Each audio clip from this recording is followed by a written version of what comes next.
I'm Alice. And I'm Darren, and we're from UTEL, United Technologies Europe Limited. Want to know more about fibre optics? Well, we're here to help. In today's splicing video, we're going to look at what is a splice and when do I need one?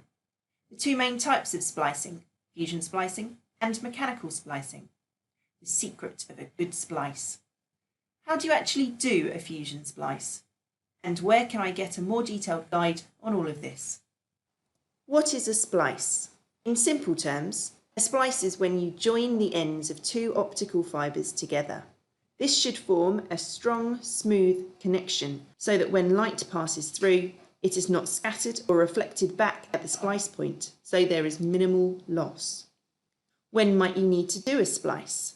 A splice can be a cost-effective and time-effective solution when you need to attach a connector onto the end of a pigtail, you need to make your cable longer, or the cable becomes damaged. So rather than replace the whole cable, you want to cut out the damaged part and join the rest back together. There are two types of splice, fusion and mechanical. Let's start with fusion splicing.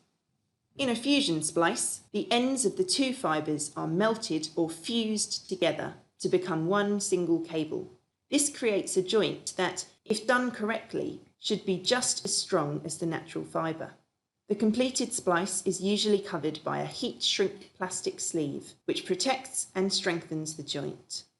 How is this done? Here comes the technical part. First and most importantly, the fibres need to be stripped, cleaned and cleaved precisely. We'll cover this in more detail in our demonstration later.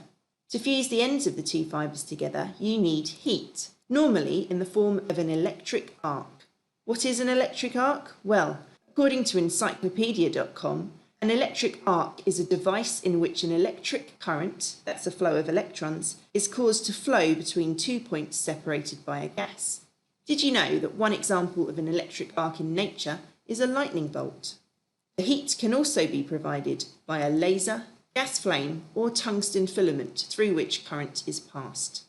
A fusion splicer is a piece of specialised equipment that can do all of this for you. Mass fusion splicers can do a complete ribbon of fibre, that's up to 12 splices in one go. We'll show you how to use a single fusion splicer later on in this video.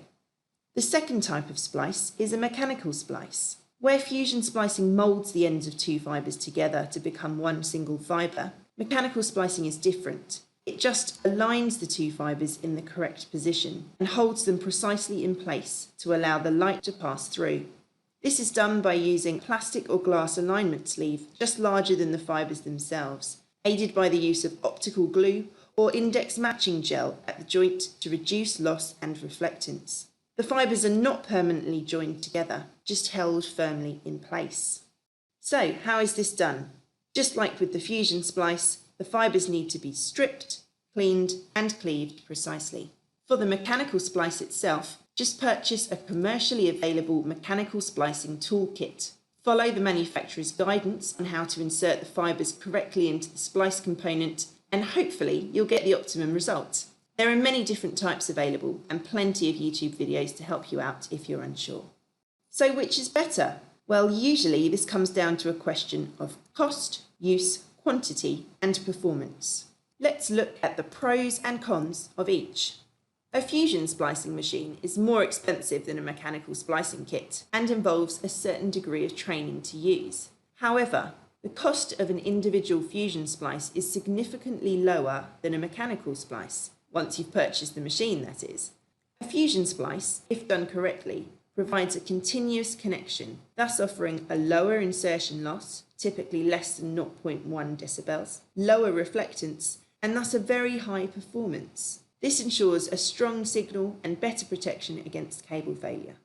The loss in a mechanical splice is usually higher, typically between 0.2 and 0.7 decibels, and they have a higher reflectance.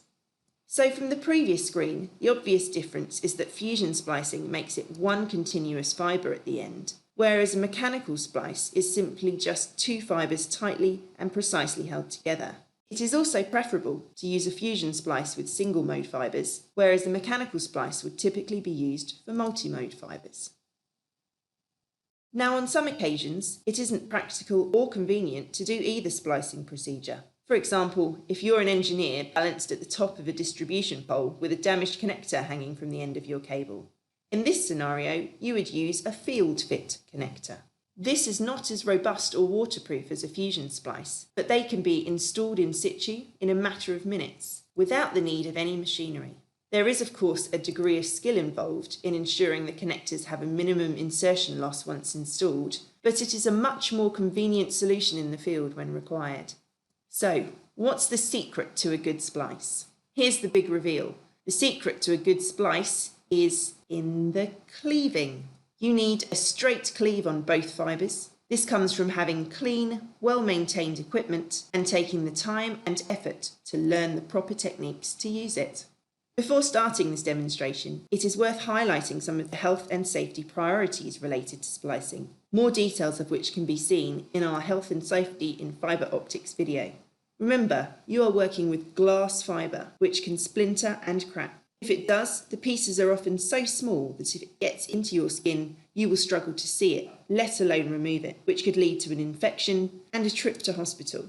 Gloves and safety glasses with side protection are recommended when doing a fusion splice to protect your eyes and hands from any splinters of glass, as well as from the chemicals on the cleaning wipes, which can irritate your skin. Next, it is very important not to eat or drink in any area where you're working with fibre optics. Shards of glass can get into the air and into your food and drinks, and if consumed, can cause serious internal injuries. Right, here comes the fun bit. Let's see a fusion splicer in action. What equipment do we need to complete a fusion splice? You will need a fusion splicer, a cleaver, some cutters and strippers, some IPA cleaning wipes, a heat shrink protective sleeve, and some fibre optic cable with matching core diameters. Firstly, you need to add your protective sleeve to the fibre. I'm using a 40mm sleeve, but they do come in a variety of lengths. Remember, you need to put the sleeve on at the very start. Otherwise, at the very end, you're going to be kicking yourself when you realise you need to do it all over again.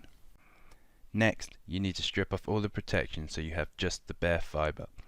Different cables have different sized cores, claddings, coatings, buffers, strength members, outer jackets, and a variety of different names to refer to all of these things. So you need to know what type of fibre you're working with.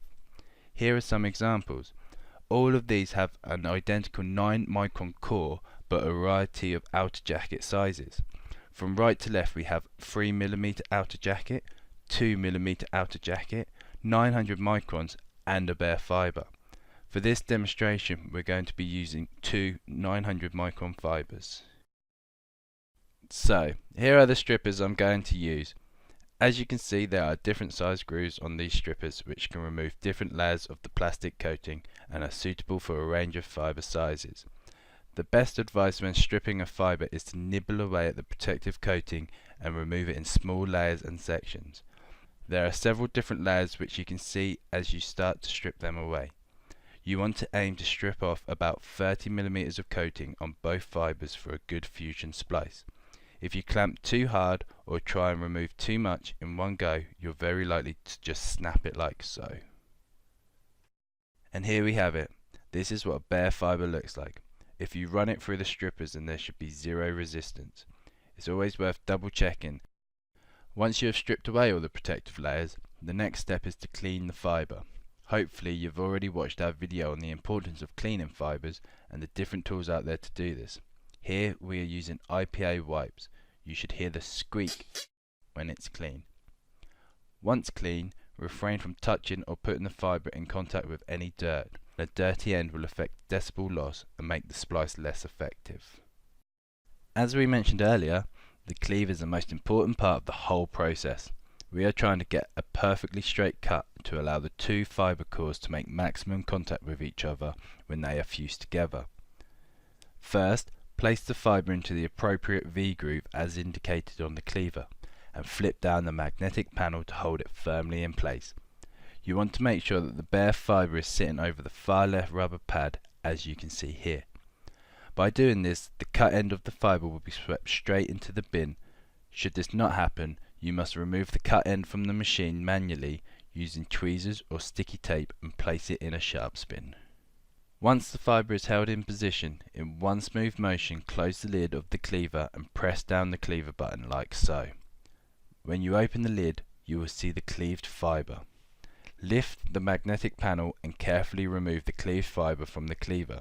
Remember, from this point on you do not want it to be touching anything, as this may damage or dirty the clean cut you just made. Make sure your Fusion Splicer is powered on by pressing the red button and that all the settings are correct for your chosen fibre type. This can be changed like so. Lift up the dust weather guard and wait as the machine makes its automatic adjustments.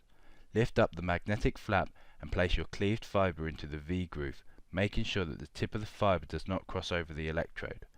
Placing the fibre can be trickier than it looks, as it has a natural curve to it, but persist. Flip down the magnetic flap to hold the fibre in place once you are happy. At this point, start the whole process over again with the second fibre and load this into the other side of the splicer. Once both are in place, close the dust weather guard.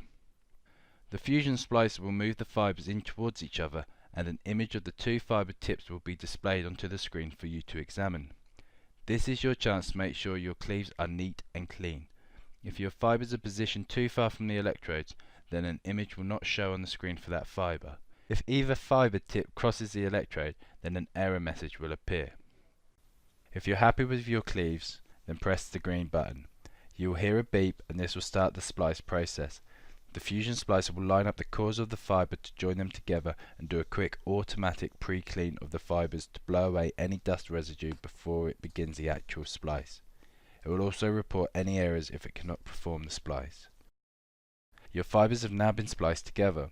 The screen will display either a green, amber or red light to signify whether the splice is good, OK or poor, as well as showing an estimated dB loss. For a green light and a perfect splice, you would have a 0 dB loss, but ideally no more than 0.2 dB for it to be successful. If you get an amber light, common reasons for this are that one or both of the fibres were dirty, that the cleaves were not straight enough, or that there is a mismatch in the core dimensions of the fibres. Here are some pictures of some of these errors. Here we can see examples of good cleaves, bad cleaves, which could be due to dirt and dust or the fact that the cut is not straight, and some fibres that are not cleaved at all. Make sure you do not open the cover until the splice is complete and the machine has beeped.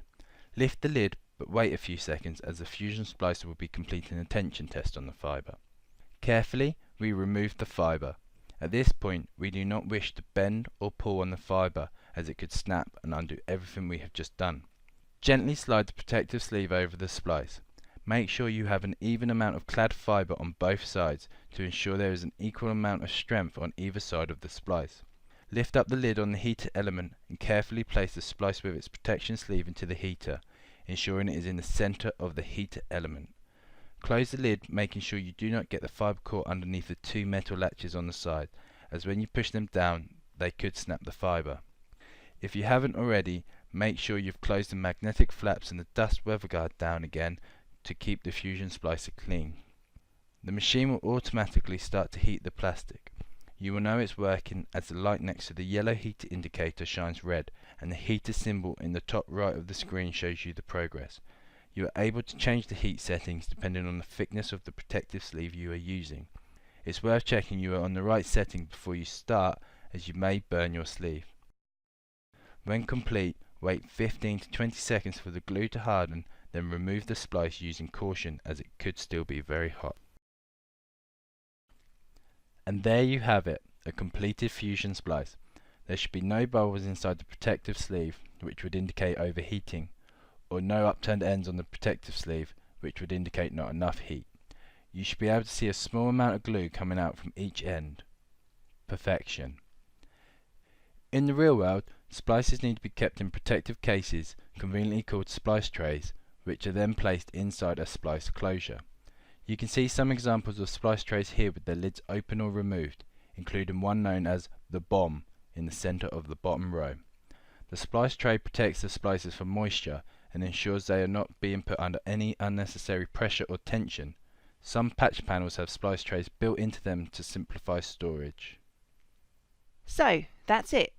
In today's video we discovered that Splicing can be a cost-effective and efficient way to join two fibre optic cables together to form a strong, smooth connection with minimal loss and high performance.